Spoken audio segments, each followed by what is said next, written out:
কালকে আমরা চলে গেছিলাম আমাদের সবেদা গাছ থেকে সবেদা পাড়তে, আর অনেকগুলো কাঁচা কাঁচা সবেদা নিয়েও এসেছিলাম। তোমরা তো অনেকেই পাকা সবেদা খেয়েছো, তবে কাঁচা সবেদা মেখে কখনো কি কেউ খেয়েছো?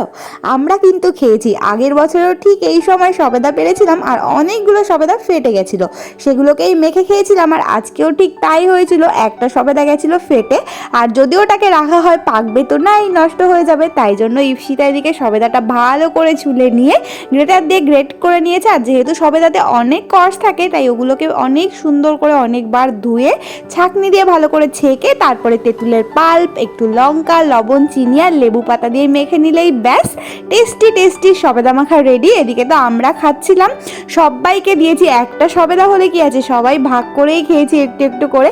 তবে বর্মশাই তো টক খেতে এতটা পছন্দ করে না, তাই ওকে ডেকেছিলাম, কিন্তু দেখো রিয়াকশন, মুখ বেঁকিয়ে চলে গেল।